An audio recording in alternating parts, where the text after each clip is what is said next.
Film की शुरुआत होती है अंटार्कटिक बर्फीले पहाड़ों में। सर्दियों के दौरान एक बहुत बड़ा शिप फ्रोजन समुद्र के बीच में फंसा हुआ है। कैप्टन पूरी कोशिश करता है कि शिप और उनके पैसेंजर्स को सुरक्षित घर पहुंचा सके, लेकिन ठंडी इतनी ज्यादा बढ़ रही होती है कि जिंदा रहना मुश्किल हो जाता है। एक रात जब बहुत तेज बर्फीली आंधी चल रही होती है, उन्हें एक आदमी की चीख सुनाई देती है। कैप्टन और उसके कुछ क्रू मेंबर्स उस आदमी के मदद के लिए दौड़ते हैं। वो आदमी बेचैन से कहता है, प्लीज मुझे यहाँ से ले चलो, मुझे मार दो, मुझे यहाँ तकलीफ में मत छोड़ो। उसकी हालत देखकर कैप्टन उसे शिप में ले आते हैं, लेकिन जैसे ही वो आदमी को उठाने लगते हैं, एक डरावना मॉन्स्टर शिप की तरफ बढ़ता है। वही मॉन्स्टर उस आदमी का पीछा कर रहा होता है। सिर्फ मॉन्स्टर के लंबे टेंटिकल्स और बड़े हाथ देखते हैं। वो आते ही शिप के क्रू पर हमला कर देता है। सब उससे लड़ते हैं पर कोई भी उसे हरा नहीं पाता। गोलियां तक उस पर असर नहीं करती। ये देखकर सोल्जर एक पावरफुल मिनी रॉकेट जैसा गन चलाता है। मॉन्स्टर मरता नहीं, लेकिन शिप से नीचे गिर जाता है। गुस्से में वो मॉन्स्टर शिप को जोरों से हिलाने लगता है, जिससे शिप के अंदर बहुत नुकसान होता है और बाकी जान खतरे में पड़ जाते हैं। ये देखकर कैप्टन ऊपर से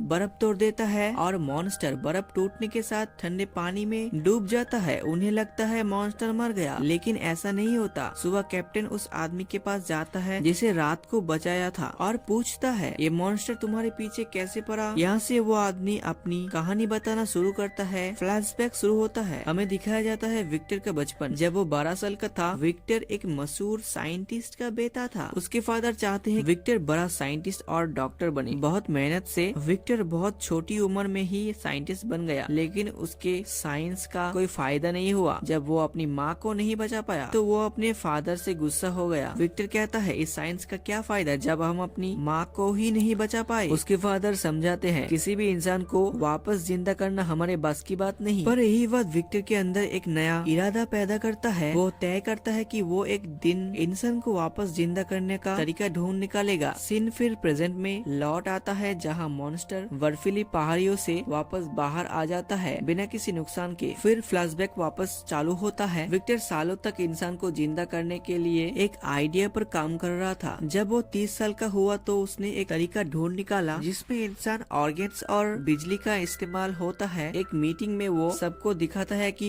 उसने आधा इंसान एक मशीन में जिंदा कर दिया। वो देखकर सब लोग शॉक्ड हो जाते हैं। उन्हें लगता है विक्टर खुद को गॉड समझने लग जाता है। सब उस पे चिल्लाने लगते हैं और कहते हैं कि अपना ये एक्सपेरिमेंट बंद करो। विक्टर नहीं मानता। वो एक बॉल उस आधे इंसान की तरफ फेंकता है और वो उस बॉल को पकड़ लेता है और बोलता भी है। सब लोग डर जाते हैं और उसको उस मीटिंग से निकाल देते हैं। कोई भी उसकी काम में इन्वेस्ट नहीं करता। विक्टर उदास होकर चला जाता है। तभी एक अमीर बिजनेसमैन, उसकी जिंदगी कम बची होती है और वो सालों से अपनी बीमारी की इलाज ढूंढ रहा होता है। विक्टर का एक्सपेरिमेंट देखकर उसमें उम्मीद आता है कि वो विक्टर से कहता है, मैं तुम्हें जितना पैसा चाहिए उतना पैसा दूंगा। तुम अपना एक लैब बनाओ और मेरा इलाज करो। जब मैं मर जाऊंगा तो तुम मुझे वापस से जिंदा कर देना। विक्टर खुश हो जाता है और अपने भाई विलियम के घर जाकर एक खुशखबरी देता है। वहाँ एलिजाबेथ भी होती है, विलियम की वाइफ। वो विक्टर को समझाता है, साइंस का इस्तेमाल करो पर खुद को कभी गॉड मत समझो। विक्टर दूर एक जगह चला जाता है जहाँ पर कोई उसके एक्सपेरिमेंट के बारे में ना जान सके। वहाँ एक पुराना महल को वो अपना लैब बना देता है। उसने 2 बड़े सिल्वर एंटेनस बनवाए जिससे वो लाइटनिंग को कैप्चर करके इंसान को जिंदा कर सके। वॉर चल रही थी तो विक्टर बैटलफील्ड से लाशें ले आया। उनके ऑर्गन्स निकाल के अपने ह्यूमनॉइड को फिट किया। एक आदमी की आँख, दूसरी आँख, नाक, वो एक पूरा इंसान जैसा बदन बना रहा था। उसका नाम रखता है फ्रैंकेनिस। एक दिन स्टॉर्म आता है, लाइटनिंग एंटेनस पर गिरती है पर फिर भी वो आधा इंसान जिंदा नहीं होता। विक्टर थक कर सो जाता है। सुबह जब उठता है तो वो चल रहा होता है, बैंडेज में लिपटा हुआ। अजीब सी हरकतें करता हुआ विक्टर उससे डर कर एक सीक्रेट रूम में बंद कर देता है। उसका दिमाग एक छोटे बच्चे जैसा होता है। विक्टर अपने हाथों द्वारा बनाए गए इंसान को चलना सिखाता है, बातें करना सिखाता है। कुछ दिन बाद विलियम और एलिजाबेथ आते हैं। एलिजाबेथ विक्टर के एक्सपेरिमेंट को देखकर हैरान हो जाता है, पर वो उसे बच्चों की तरह समझाती है और और फ्रैंकेनस्टीन उसे अच्छे से समझाता है। विक्टर जलने लगता है। वो एलिजाबेथ के अंकल की लाश विलियम को दिखाता है और बोलता है, ये मेरे क्रिएचर ने मारा है, तुम लोगों तुरंत चले जाओ। विलियम एलिजाबेथ को ले जाता है। विक्टर पूरे महल में पेट्रोल डालकर आग लगा देता है। एक बड़ा ब्लास्ट होता है। विक्टर का पैर टूटकर लटक जाता है। सीन वापस प्रेजेंट में आता है। फ्रैंकेनस्टीन फिर जिंदा होकर शिप में आग लगा रहा होता है। कैप्टन फ्रैंकेनस्टीन से पूछता है, क्या विक्टर ने जो बताया वो सच है? क्या तुम इंसानों को मारते हो? फ्रैंकेनस्टीन कहता है, नहीं, वो आधी सच थी, मैंने कभी किसी इंसान को नहीं मारा। वो अपनी कहानी बताता है, कैसे वो जंगल में अकेला भटकता रहा, कैसे लोग उसे डरकर उस पर हमला करते थे, कैसे एक अंधे बुढ़े आदमी ने उसे अपने घर पर रखा, अपना परिवार माना। वो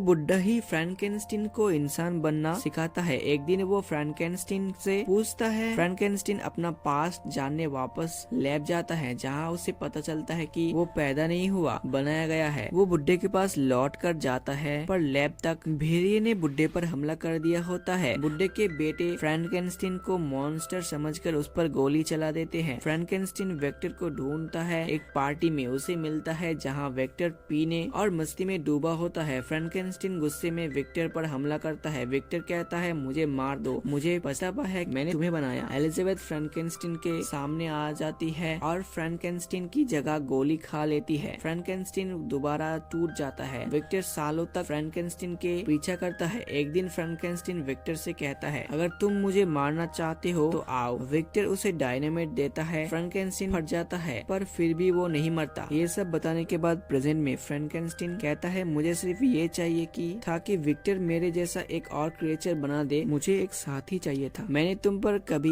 यकीन नहीं किया, मुझे माफ कर दो। विक्टर मरने लगता है। फ्रैंकेनस्टीन उसे माफ कर देता है। फ्रैंकेनस्टीन शिप को आइस ब्रिज से निकालकर सबकी जान बचा देता है। सब लोग फ्रैंकेनस्टीन को हाथ निकालकर गुड बाय बोलते हैं। फ्रैंकेनस्टीन उदास हो जाता है, पर तय करता है कि अब वो अकेला नहीं जिएगा। मूवी यही खत्म हो जाती है फ्रैंकेनस्टीन की इस अकेली जिंदगी के साथ। प्लीज वीडियो को लाइक करें और चैनल को सब्सक्राइब करें। Thanks for watching.